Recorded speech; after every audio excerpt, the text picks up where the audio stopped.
आराध्य देव के चरणों में वंदन। आदरणीय समणी जी, उपस्थित भाई तथा बहन, जैन तत्व विद्या का हमारा वाचन चल रहा है। इसके अंतर्गत चैप्टर नंबर 4 हम करेंगे। 4th चैप्टर में से हम जो 19th नंबर का जो बोल है उसको हम करेंगे। 19 नंबर का जो बोल है उसको हम करेंगे। तो 19 नंबर के बोल में हम नए की चर्चा करेंगे। तो सबसे पहले नए की डेफिनेशन क्या है? तो आचार्य तुलसी ने जैसे जैन तत्व विद्या लिखी है 101 बोल, वैसे ही उन्होंने संस्कृत में एक बुक लिखी है भिक्षु न्याय कर्णिका। तो भिक्षु न्याय कर्णिका और जैन सिद्धांत दीपिका, उनकी 2 संस्कृत में बुक है। एक है मनोनुशासनम। ये जो जैन सिद्धांत दीपिका, उसमें आचार्य तुलसी ने संस्कृत में लिखा है नए का डेफिनेशन, अनिराकृतेतरांशो वस्तुंस ग्राही प्रतिपत्तुरभिप्रायो नयः। नए किसे कहते हैं? आचार्य तुलसी कहते हैं वस्तु के अन्य अंशों का निराकरण न करने वाले तथा उसके एक अंश का ग्रहण करने वाले ज्ञाता के अभिप्राय को नए कहा जाता है। यानी जो नए होता है, नए में क्या करना होता है? कहा जाता है कि जितने भी संसार में वस्तुएं हैं वो सब की सब, उनमें कितनी क्वालिटीज होती है? अनंत क्वालिटीज होती है ना, अनंत गुण होते हैं उनमें, अनंत धर्म होते हैं। तो लेकिन उन सबको हम एक साथ बता नहीं सकते हैं।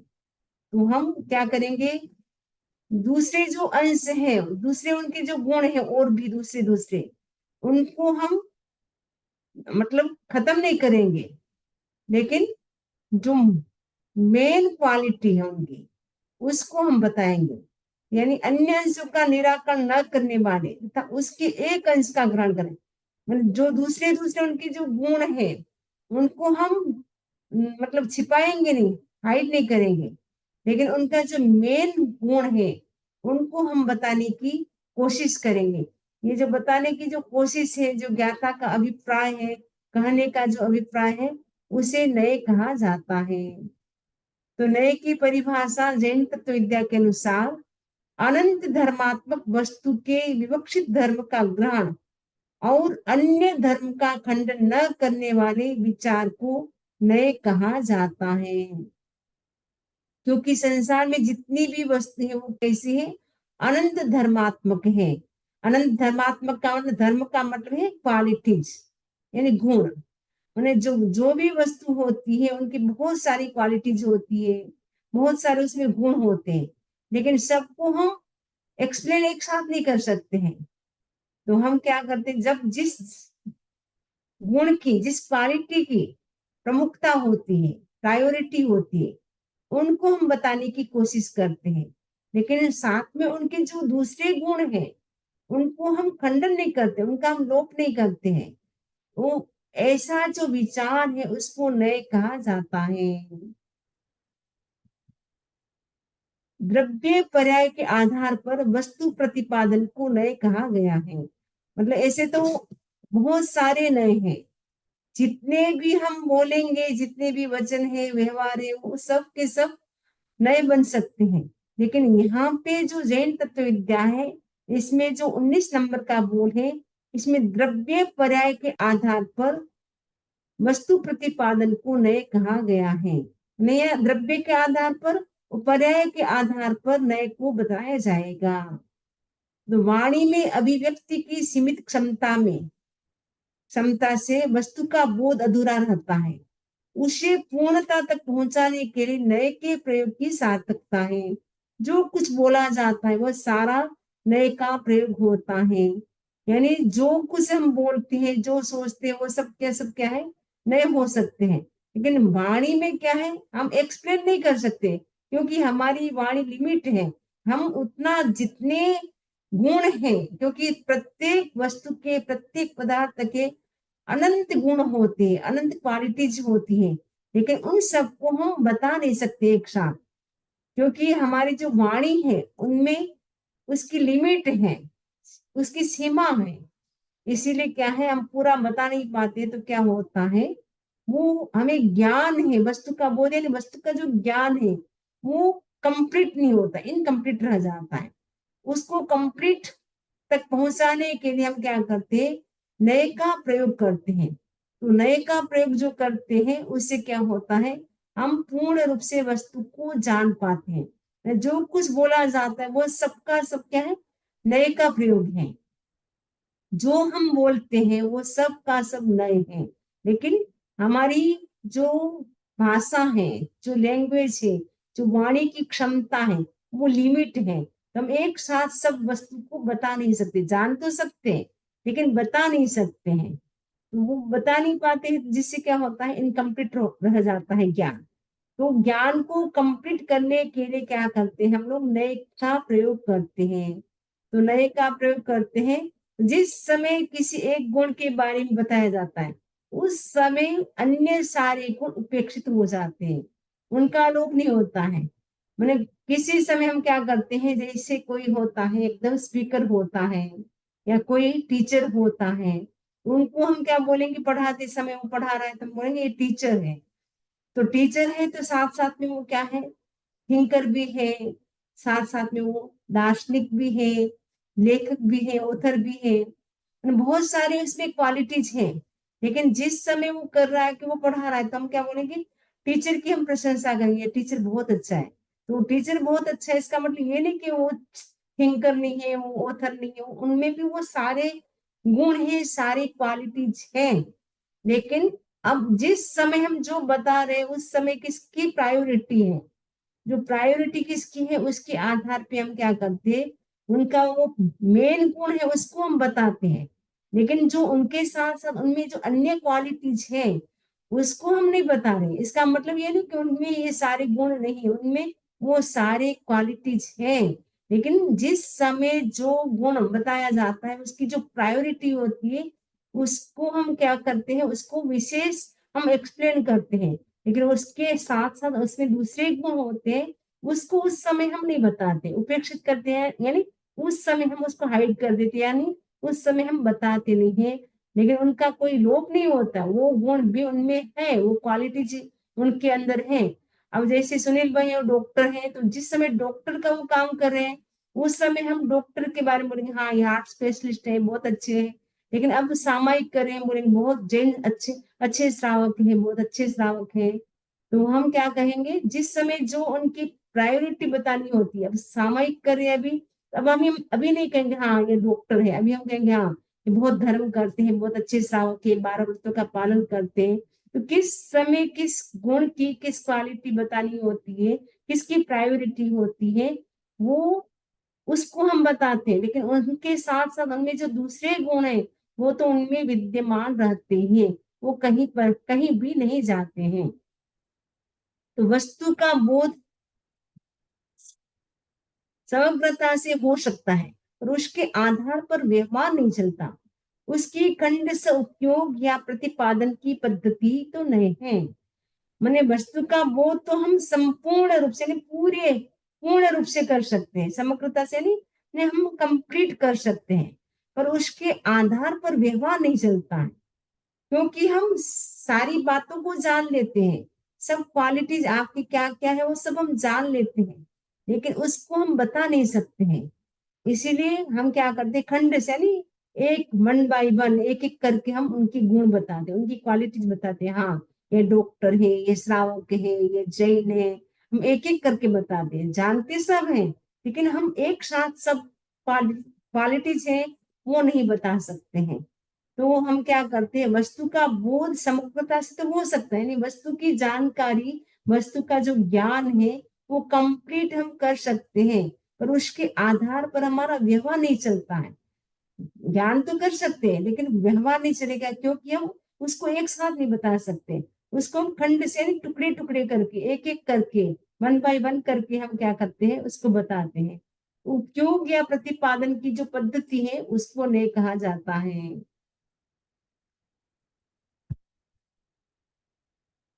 कितने प्रकार के नए हो सकते हैं, हाउ मेनी टाइप्स ऑफ नए कैन देयर बी, कितने प्रकार के हो सकते हैं। तो भगवान कहते हैं कि वस्तु के जितने गुण धर्म होते हैं, उन पर विचार करने या बोलने के जितने तरीके होते, वे सभी नए कहलाते हैं। यानी जितनी भी क्वालिटीज हैं, जितने भी गुण हैं, उन पर जो हम थिंक करते हैं, विचार करते हैं, या स्पीक यानी बोलते हैं, यानी थिंकिंग करेंगे, स्पीकिंग करेंगे, जो भी हम उनके बारे में करेंगे, वो सब के सब नए कहलाते हैं। जितने भी गुण हैं, अभी हमने बताया कि वस्तु होती है, उसमें क्या होते हैं, अनंत क्वालिटीज होते हैं, अनंत गुण होते हैं। तो जो अनंत गुण है, अनंत धर्म है, वो उसके बारे हम जो थिंकिंग करते हैं, स्पीकिंग करते हैं, जितने भी उसके बारे में तरीके हैं, वो सब के सब क्या कहे जाएंगे, नए कहलाते हैं। यानी नए वो तो हो सकते हैं, यानी नए अनंत हो सकते हैं। लेकिन यहाँ पे हम क्या है, संक्षेप में हम नए की चर्चा करेंगे। ये सारे जो ऐसे तो नए अनंत हो सकते हैं, लेकिन यहाँ पे हम सबका डिवीजन हम क्या करेंगे, 7 प्रकार में कर देंगे। तो उसमें भी हम 2 टाइप के बताएंगे, एक तो द्रव्यार्थिक, एक पर्यार्थिक।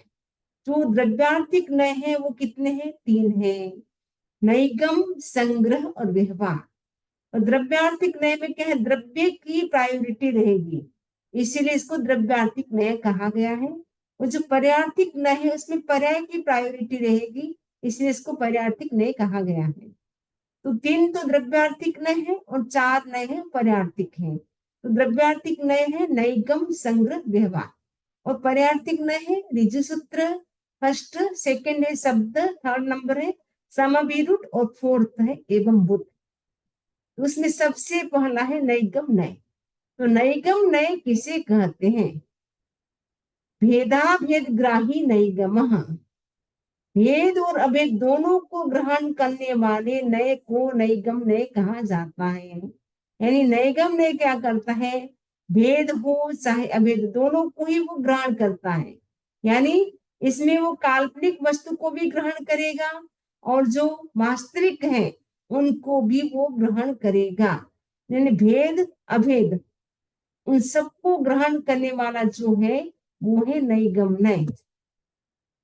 तो नैगम नय है, वो 3 प्रकार से उसको हम समझ सकते हैं नैगम नय को, वर्तमान नैगम, भूत नैगम और भावी नैगम।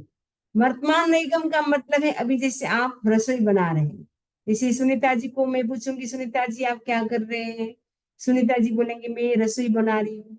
हमने कहा रसोई में क्या बना रहे, भात बना लिया। अभी भात बनाया नहीं, अभी किचन में वो आए हैं, लेकिन उन्होंने क्या किया, मैंने राइस कर लिया है, मैं राइस बना रही हूँ। अभी बना नहीं है, फिर भी वो बोले कि मैं राइस बना रही, अभी तो जस्ट वो किचन में आए, फिर भी वो सुनीता जी क्या बोलते हैं, अभी मैं राइस बना रही हूँ। तो वर्तमान, अभी तो बना नहीं है, फिर भी बोलेंगे मैं बना रही हूँ, तो वर्तमान नैगम नहीं हो गया। और भूत नैगम नहीं, जैसे भगवान महावीर स्वामी जब दीपावली आते हैं, उस दिन हम क्या बोलते हैं, आज भगवान महावीर का निर्वाण दिवस है। निर्वाण दिवस तो आज थोड़ा था, वो 2600 साल पहले वो हो चुका, भगवान महावीर स्वामी का निर्वाण हो चुका। लेकिन उसको हम क्या करते हैं, प्रेजेंट में बोलते हैं, तो पास्ट में हो चुका है, लेकिन उसको हम प्रेजेंट में बोलते हैं कि भगवान महावीर स्वामी का आज निर्वाण दिवस है। या जब जब चैत्र शुक्ला त्रयोदशी का दिन आता है, तो हम क्या बोलते हैं, आज भगवान महावीर स्वामी का जन्म दिवस है, आज बर्थडे है, जन्म दिवस है। लेकिन जन्म दिवस क्या चैत्र शुक्ला त्रयोदशी को आज ही हुआ था, आज नहीं, आज से लगभग 2600 साल पहले, यानी 2600 ईयर पहले उनका हुआ था। लेकिन हम जब चैत्र शुक्ला त्रयोदशी आएगी, तब हम क्या बोलेंगे, आज तो भगवान महावीर स्वामी का जन्मदिन है, इसलिए आज हमें सभी को भगवान महावीर स्वामी का लेक्चर सुनने के लिए जाना है। लेकिन वो है तो पास्ट में घटना, तो उसको हम क्या करते हैं, प्रेजेंट में बता रहे हैं। वो भूत नैगम हो गया, भूत यानी पास्ट। भावी नैगम, भावी का मतलब फ्यूचर में जो होने वाला है, अभी वर्तमान में कुछ नहीं है, फ्यूचर में होगा। जैसे कोई बच्चा जन्मा, उसकी जन्म पत्री किसी एस्ट्रोलॉजर को बताई, एस्ट्रोलॉजर कहता है ये बहुत विद्वान होगा, ये बहुत ही ब्रिलियंट बालक होगा। तो हम जब भी इस बालक को देखेंगे, ये बालक विद्वान है, अभी तो वो जन्मा है, बोलना भी नहीं जानता है, फिर भी हम क्या बोलते हैं, बालक, ये बच्चा बहुत ही विद्वान है। तो हम भावी माने भविष्य में होगा, क्योंकि इसका मतलब सारा ग्रह, नक्षत्र, तारे सब कुछ अनुकूल है और सब कुछ उनका अच्छा रहने वाला है, इसलिए बहुत ही उसको अच्छा योग मिलेगा। ये वो भविष्य में इन फ्यूचर वो क्या बनेगा, स्कॉलर बनेगा। हम अभी से उनको क्या बोलेंगे, या बहुत बच्चा मतलब टैलेंटेड है, स्कॉलर बनेगा, अभी है नहीं, फिर भी हम बोलते हैं। यानी नैगम नय में हम क्या करते हैं, वर्तमान में जो वर्तमान है, यानी पास्ट में होने वाला, भविष्य में होने वाला, उसको भी हम प्रेजेंट में बताते हैं। तो जैसे किसी व्यक्ति ने मतलब किसी व्यक्ति को मकान बनाना है, अभी मकान बना नहीं है, लेकिन वो मकान बनाने का क्या कर रहे हैं, अभी पहले ही, क्योंकि मकान बनाना है तो नक्शा भी बनाना पड़ेगा। तो नक्शा बनाएगा तब जो इंजीनियर आएगा वो क्या बोलेगा, यहाँ पे आपका किचन होगा, ये टॉयलेट होगा, ये बेडरूम होगा, ये डाइनिंग रूम होगा, ये लिविंग रूम होगा, ये सारी बातें बताता है। अभी कुछ बना नहीं है, क्या नक्शा है, क्योंकि वो तो रियल में तो जब किचन का उपयोग करेंगे तब वो किचन कहलाएगा, जब टॉयलेट का उपयोग करेंगे टॉयलेट कहलाएगा, जब बेड का उपयोग करेंगे तब बेडरूम कहलाएगा। वो भविष्य में होगा, इन प्रेजेंट में कुछ नहीं है, फिर भी हम क्या कहते हैं, ये टॉयलेट है, ये किचन है, ये बेडरूम है, ये लिविंग रूम है। तो किसी किसी के घर हम उनको पगले करने के लिए ले जाते तो पहले ही बता देते, समझिए ऐसे ऐसा यहाँ पे होगा, अभी है नहीं, होने वाला है भविष्य में, उसको भी हम प्रेजेंट में बताते हैं। तो नैगम ने क्या करता है, जो वर्तमान को भी बताता है, मतलब और भूत एंड पास्ट को भी बताता है और फ्यूचर को भी बताता है। पास्ट और फ्यूचर को वो क्या करता है, प्रेजेंट में आरोपित करके वो बताता है, वो नैगम्य है। यानी नैगम्य है वो काल्पनिक हो चाहे रियल में हो, उन सबको वो स्वीकार करता है, यानी भेद को अभेद सबको वो स्वीकार करता है, वो है नैगम्य। सेकंड है संग्रह नय। तो संग्रह नय क्या है, अभेद ग्राही संग्रह। अभेद ग्राही यानी ये भेद को स्वीकार नहीं करता है। नैगम ने था वो तो भेद को और अभेद दोनों को स्वीकार करता था, लेकिन ये जो संग्रह नहीं है वो केवल अभेद को ही ग्रहण करता है और किसी को भी वो स्वीकार नहीं करता है। तो जैसे वन वर्ल्ड, वो संग्रह नहीं क्या कहता कि ये सारा संसार एक है, क्योंकि ये सत्य को स्वीकार करता है। संग्रह नहीं, वो सत्य यानी जो एग्जिस्टेंस है जिसका, उनको वो स्वीकार करता है और किसी को स्वीकार नहीं करता है। तो संसार में जीव का भी है, अजीव का भी एग्जिस्टेंस है, तो वो कहता है कि सारा संसार वन वर्ल्ड एक है, इसमें कोई दूसरी चीज कुछ नहीं है, बस संसार सारा एक है, सबका एग्जिस्टेंस है, यानी जीव का भी उतना ही है, उतना ही महत्व है, अजीव का भी उतना ही महत्व है। सारे जो जीव अजीव जो भी है वो सब क्या है, संसार में जुड़े हुए हैं, मतलब जितने भी पदार्थ हैं वो संसार के साथ उनका कनेक्शन है, इसलिए वो सारा संसार क्या है, एक है, वन वर्ल्ड है।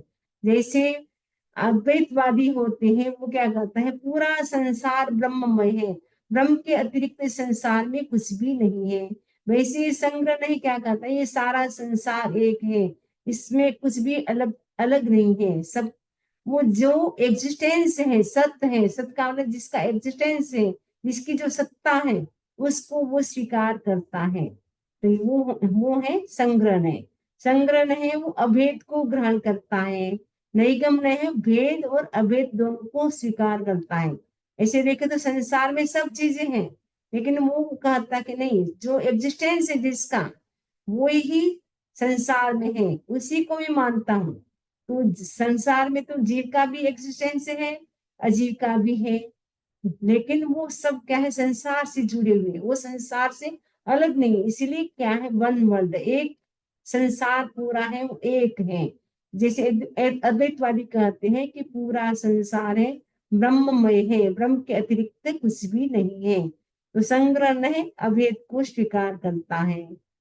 व्हाट इज व्यवहार नहीं, तो अब व्यवहार नहीं क्या है, तो आचार्य तुलसी कहते हैं भेदग्राही व्यवहार, जिसमें इसमें क्या करेंगे, भेद को ग्रहण करेंगे, भेदग्राही विचार को व्यवहार नहीं कहते हैं। अभेद को ग्रहण करने वाला तो संग्रह नहीं, भेद और अभेद दोनों को ग्रहण करने वाला नैगम नहीं, और व्यवहार ने क्या करता है, भेद को ग्रहण करता है, भेदग्राही विचार को व्यवहार में क्या करता है, ग्रहण करता है।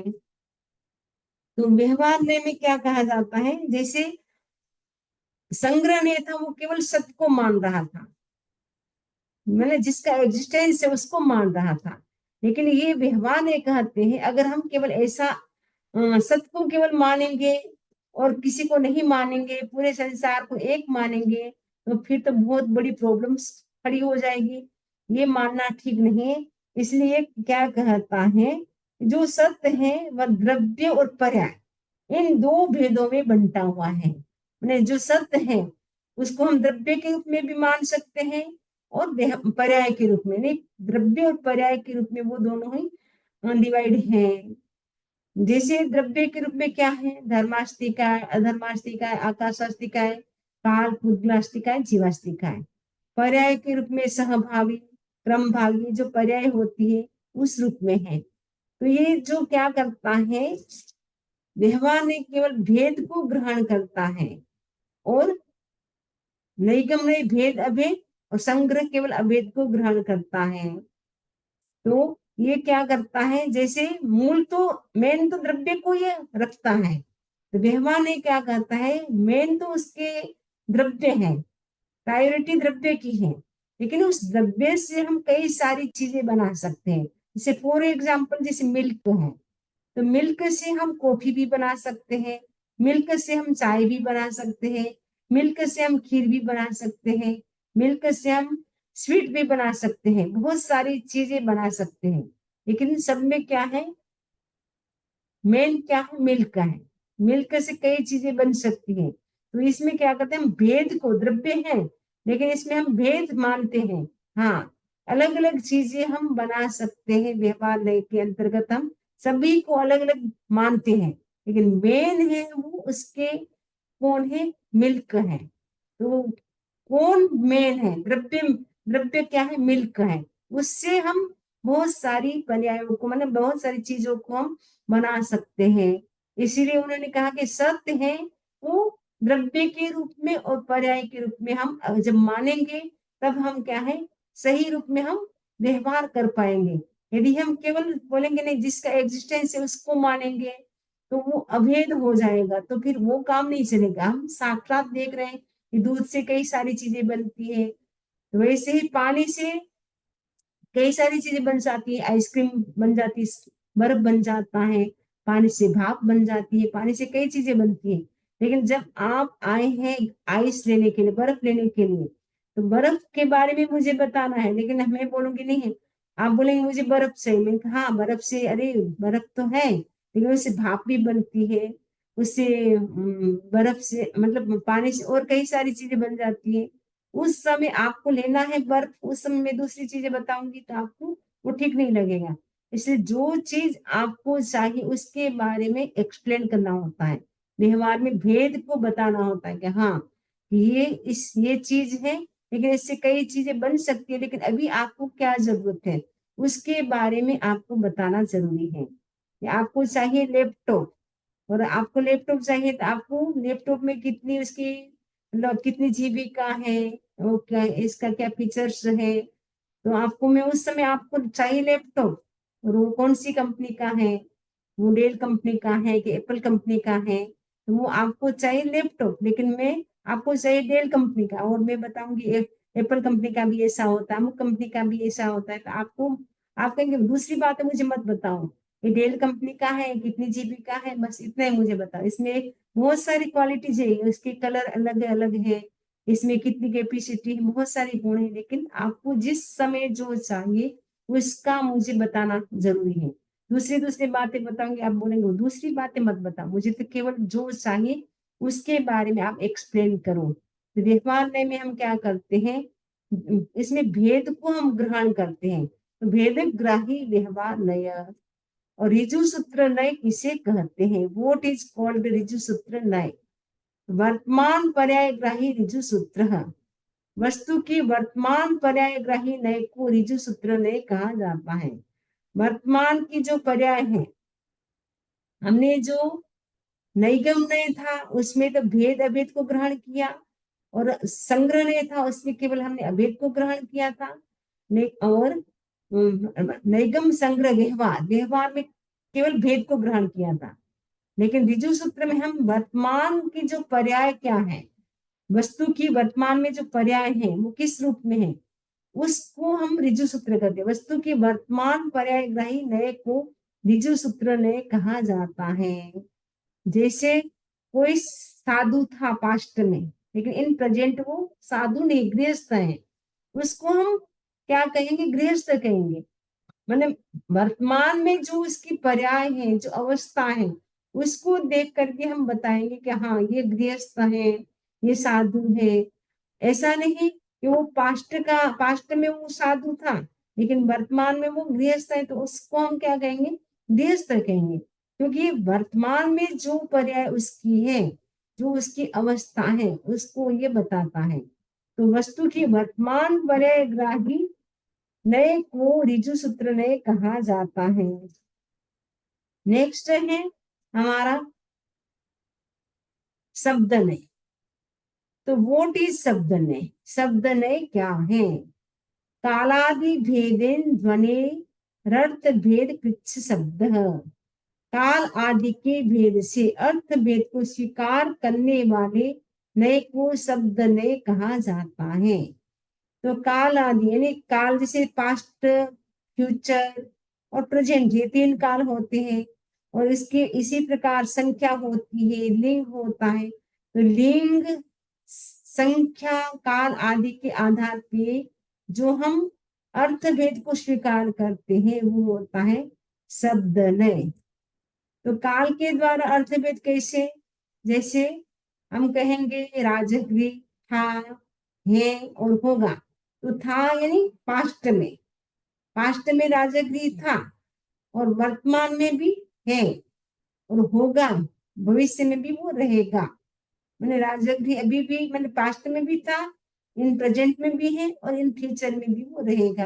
तो काल के द्वारा हमने जाना, यानी पास्ट, फ्यूचर, प्रेजेंट तीन काल होते हैं। तो हमने काल के माध्यम से, समय से हमने जान लिया कि हाँ कि ये राजगृह था, है और होगा। तो हमने किसके आधार पे जाना? काल के आधार पे जाना। और संख्या के द्वारा ध्वनि में अर्थभेद, यानी संख्या के द्वारा हम शब्द में को कैसे जानेंगे?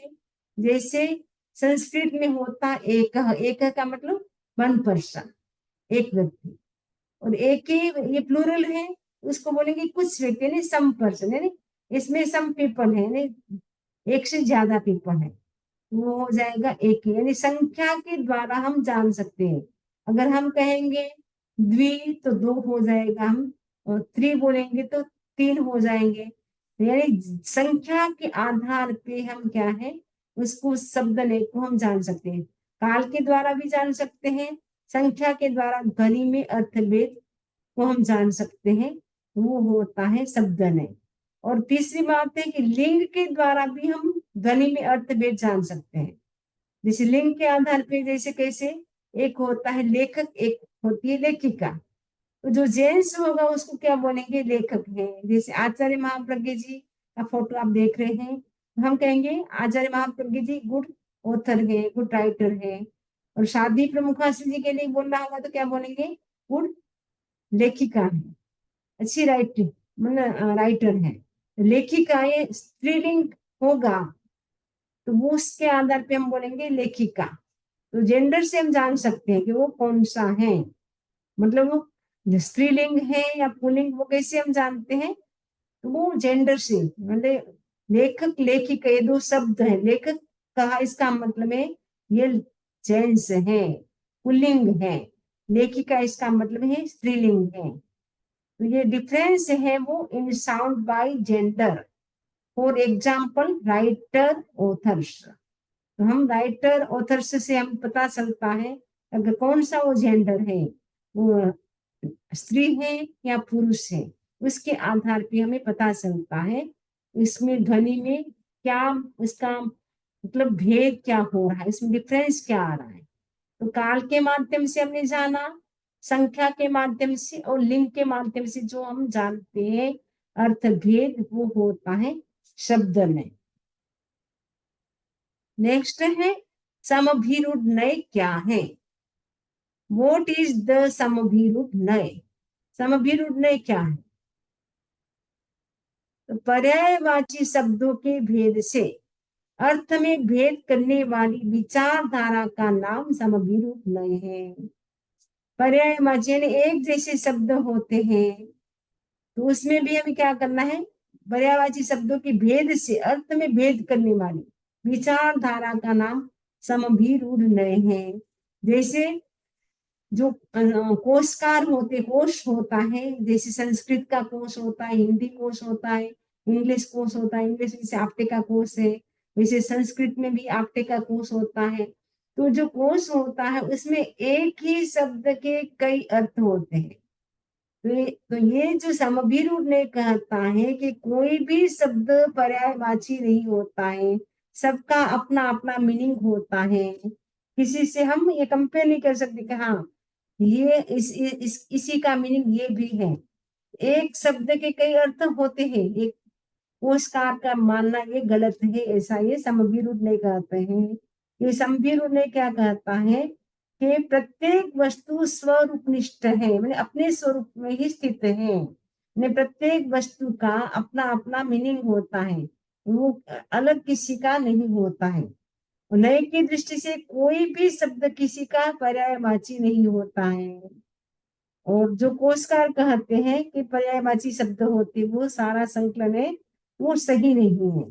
क्योंकि प्रत्येक शब्द क्या होता है? स्वतंत्र होता है, उसका मतलब जो मीनिंग होता है वो स्वतंत्र होता है।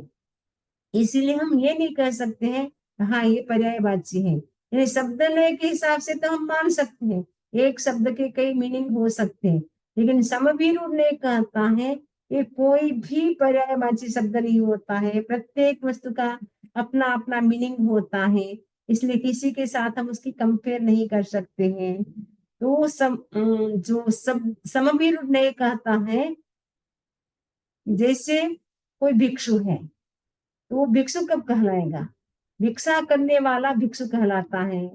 भिक्षा भी की नहीं, लेकिन वो जब वो करने वाला हो। यहाँ पे हमें ये समझना है कि पर्यायवाची शब्द हम कोई सोचेंगे भिक्षु बोलो, चाहे साधु बोलो, चाहे तपस्वी बोलो, चाहे मुमुक्षु बोलो, एक ही बात, एकार्थक है। कोशकार के हिसाब से तो एकार्थक शब्द है, लेकिन समभिरूढ़ के हिसाब से सब शब्द डिफरेंट डिफरेंट है। इसमें किसी का कोई भी इससे किसी का कनेक्शन नहीं है। यानी हम जब बोलेंगे भिक्षु है तो वो भिक्षु कब होगा? भिक्षा करने वाला होगा तब भिक्षु कहलाएगा। जब वो तपस्या करने वाला होगा तो तपस्वी कहलाएगा। जब मोक्ष की इच्छा उसके अंदर होगी तो वो मुमुक्षु कहलाएगा। जब साधना करेगा तो वो साधु कहलाएगा।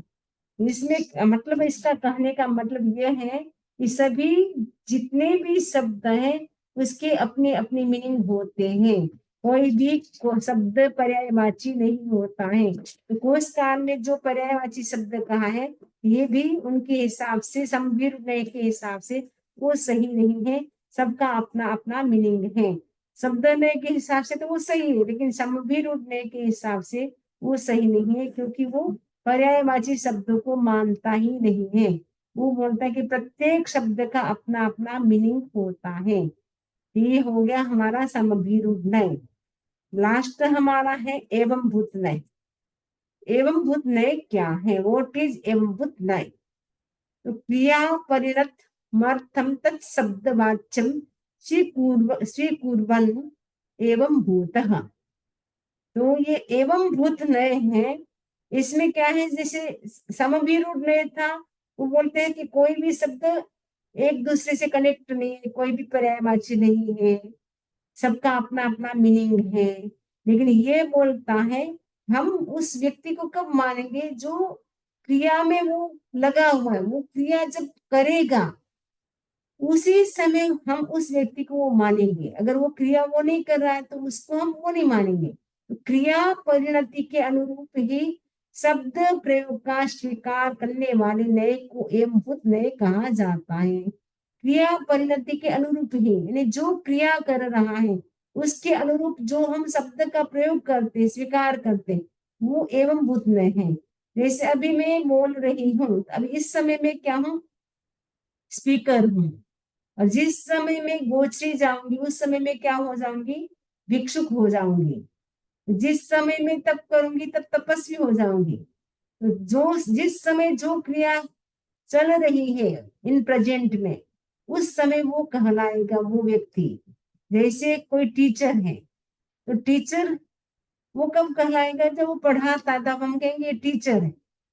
वो टीचर है, उसके साथ साथ वो दार्शनिक भी है, बहुत सारी इसमें क्वालिटीज है। लेकिन जिस समय वो काम कर रहा है उस समय वो व्यक्ति टीचर कहलाएगा। पढ़ा रहा है तो वो टीचर कहलाएगा। अब जो सन्यासी है वो ध्यान कर रहा है, तो ध्यान कर रहा है तो वो ध्यानी कहलाएगा। तो जब खाना खाएगा, आहार करेगा, तब उस समय वो ध्यान नहीं करेगा। जिस समय जो क्रिया करेगा, कर रहा है, उस समय उस क्रिया के आधार पे हम उस व्यक्ति को कहेंगे ये ध्यानी है, ध्यान कर रहा है इसलिए ध्यानी है। ये पढ़ा रहा है इसलिए टीचर है।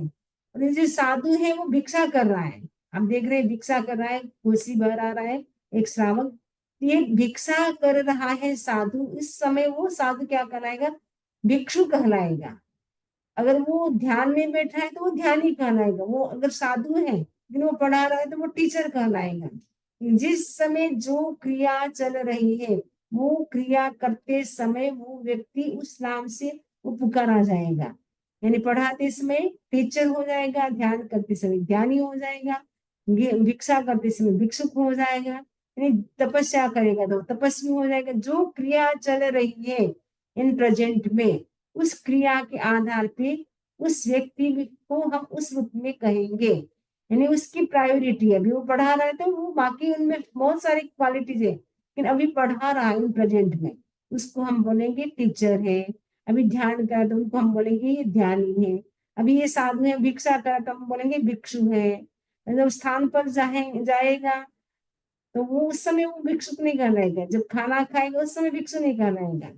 वैसे जैसे बहनें होती हैं, आप लोग हैं जैसे, आप जब खाना बनाएंगे किचन में, आप खाना बना रहे तो आप क्या उस समय कुकिंग कर रहे हैं, उस समय आप क्या कहलाएंगे, कुकिंग करने वाले कहलाएंगे।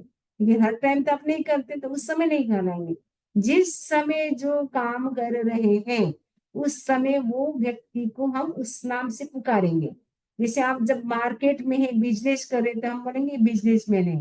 लेकिन आप जब घर पे आएंगे तब हम बिजनेसमैन नहीं कहेंगे, तब हम मैंने जो क्रिया जिस समय चल रही होती है उस नाम से उस व्यक्ति को पुकारते हैं। तो हम एवं भूत नय में क्या करते हैं, क्रिया परिणति के आधार पे, मैंने क्रिया यानी एक्टिविटी जो कर रहे हैं उस एक्टिविटीज के आधार पे उस व्यक्ति को उस नाम से हम बुलाते हैं। उस नाम से हम कहते हैं कि हाँ टीचर है, अध्यापक है, साधु है, या बिजनेसमैन है, या कुकिंग करने वाली है, सफाई करते तो सफाई करने वाले हो जाएंगे। जो हम क्रिया कर रहे हैं उस समय उस नाम से हम उस व्यक्ति को समझाते हैं, पुकारते हैं, बतलाते हैं। वो होता है एवं बुत नय। तो इस प्रकार ये जो नए हैं बहुत ही महत्वपूर्ण चैप्टर है, क्योंकि सारा व्यवहार हमारा नए के आधार पे चलता है। तो नए के बहुत सारे प्रकार हो सकते हैं, क्योंकि नए अनंत है, बोलने के, सोचने के, कहने के तरीके डिफरेंस डिफरेंस है, बहुत सारे हैं। तो हम बहुत सारे बातों को एक साथ नहीं बता सकते हैं, लेकिन नए के माध्यम से हम क्या है उन बातों को अलग अलग टुकड़े में बता सकते हैं। इसे इनकम्प्लीट नॉलेज को भी हम नए के माध्यम से कंप्लीट कर सकते हैं। तो नए अनंत हैं, जितने विचार हैं, वचन हैं, सोचने के तरीके हैं, वो सब के सब नए कहलाते हैं।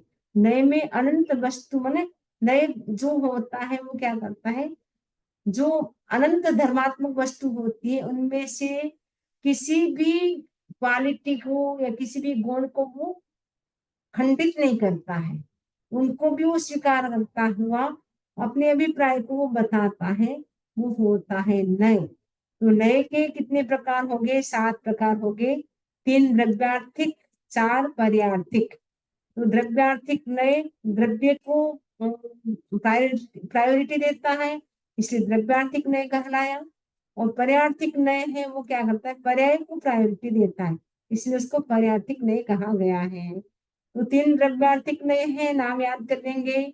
नैगम संग्रह व्यवहार। चार पर्यार्थिक हैं, ऋजु सूत्र, शब्द, समभिरुट एवं बुद्ध। तो नैगम नय क्या करता है, भेद अभेद दोनों को स्वीकार करता है। नैगम नय यानी काल्पनिक हो चाहे वास्तव में रियल में हो कोई भी घटना, वो नैगम नय दोनों को स्वीकार कर लेता है, भेद को भी स्वीकार करता है, अभेद को भी स्वीकार करता है। संग्रह ने केवल अभेद को स्वीकार करता है, वो भेद को स्वीकार नहीं करता है। जिसका एग्जिस्टेंस है, जिसका सत्य है, सत्ता है, उसको ही वो संग्रह ने मानता है। इसलिए उसके अनुसार पूरा वन वर्ल्ड यानी संसार, पूरा संसार एक है, क्योंकि सारे पदार्थ हैं वो संसार से जुड़े हुए हैं। व्यवहार में है वो भेद को ग्रहण करता है। वो बोलता है केवल हम सत्य को स्वीकार करेंगे, उससे बहुत सारी समस्याएं प्रॉब्लम्स आ सकती है। इसीलिए वो क्या करता है, सत्य को द्रव्य के रूप में, पर्याय के रूप में दो भाग में डिवीजन करके वो स्वीकार करता है। व्यवहार क्या करता है, भेद को स्वीकार करता है। और ऋजु सूत्र क्या करता है, वर्तमान पर्याय में, वर्तमान में जो चल रहा है, वर्तमान पर्याय को ग्रहण करता है। वर्तमान में आप किस सिचुएशन में है, किस अवस्था में है, उसको वो स्वीकार करता है ऋजु सूत्र। और शब्द क्या करता है, शब्द में क्या है, इसमें हम काल के माध्यम से, लिंग के माध्यम से, संख्या के माध्यम से जो हम अर्थ का भेद जानते हैं, वो होता है शब्द नय। तो काल के माध्यम से हमने देखा था राजगृह था, वैसे ही हम कह सकते हैं कि यह अमेरिका था, है और रहेगा। ठीक है, अभी जैसे हम अमेरिका में है तो हम ऐसे कह सकते कि हाँ अमेरिका था पहले, और अभी भी है, और वर्तमान इन भविष्य में भी वो रहेगा। तो वो क्या करता है, काल के माध्यम से हम हमें पता चलता है। तो काल के माध्यम से हम कहेंगे कि हाँ ये द्वारिका नगरी थी, है और रहेगी। वो हम काल के माध्यम से जान सकते हैं। पास्ट, प्रेजेंट, फ्यूचर, ये तीन प्रकार के जो काल होते हैं, टेंस होते हैं। तो हम टेंस जब पढ़ते हैं तब बोलते हैं प्रेजेंट टेंस, पास्ट टेंस और फ्यूचर टेंस। उसके माध्यम से हम जान सकते हैं अर्थ भेद को, शब्द में क्या उसका अर्थ भेद है, उसको हम जान सकते हैं काल के माध्यम से। लिंग के माध्यम से यानी वो जेंडर जो है, स्त्रीलिंग पुल्लिंग दोनों प्रकार के होते हैं। तो जो लेखिका शब्द आएगा इससे हमें पता चलेगा कि ये स्त्री है। लेखक आएगा तो हम बोलेंगे कहाँ ये पुरुष है। तो उसके माध्यम से हम जान सकते हैं। तो काल के माध्यम से, संख्या के माध्यम से और लिंग के माध्यम से। संख्या के माध्यम से यानी एक बोलेंगे, एक व्यक्ति का हम बोलेंगे वन पर्सन है, हम बोलेंगे एक के। संस्कृत में प्लूरल भी होता है, तो एक के बोलेंगे नहीं, सम पर्सन है, बहुत सारे व्यक्ति हैं। तो समभिरूढ़ में, समभिरूढ़ कहता है कि कोई भी शब्द पर्यायवाची नहीं है। और कोशकार जो भी बोलते हैं पर्यायवाची बहुत सारे शब्द होते हैं, उनके अनुसार वो राइट नहीं है, वो रॉन्ग है। वो कहते हैं कि सभी शब्दों की अपनी अपनी मीनिंग होते हैं, कोई किसी के ऊपर डिपेंड नहीं होता है, कोई किसी का पर्यायवाची नहीं बन सकता है। तो तपस्वी, भिक्षु, मुमुक्षु उन सबको हम पर्यायवाची मानते हैं, लेकिन रियल में वो कोई पर्यायवाची नहीं है, सबके अपनी अपनी मीनिंग है। एवं बुद्ध कहता है कि जिस समय हम जो क्रिया कर रहे हैं, वो क्रिया में लगा हुआ व्यक्ति उस नाम से पुकारा जाता है। अध्यापन कराते हैं, पढ़ाते हैं, हम क्लास देते हैं, उस समय हम अध्यापिका, अध्यापक कहलाते हैं। जब हम गाना गाते हैं तो हम सिंगर कहलाते हैं, जब हम स्पीच बोलते हैं तब स्पीकर कहलाते हैं। यानी जिस समय हम जो क्रिया कर रहे हैं उसी के आधार पर हम वो वस्तु कहलाते हैं। ऐसे कहने से मतलब, कहने का मतलब है ये नए हैं वो बहुत सारे हैं, जितने कहने के तरीके हैं, बोलने के तरीके हैं, वो सारे के सारे नए होते हैं, यानी अनंत नए हो सकते हैं। लेकिन संक्षेप में हमने क्या किया, 7 प्रकार के नए को हमने समझा। अनंत नए को तो हम बता नहीं सकते हैं, लेकिन हमने सारे नयों को हमने क्या किया, 7 में बांट लिए, 3 द्रव्यार्थिक और 4 पर्यार्थिक। इस प्रकार हमारे नए का चैप्टर है वो कंप्लीट हो गया है। इससे संबंधित किसी को कोई प्रश्न हो तो पूछ सकते हैं। ओम अरहम, ओम अरहम।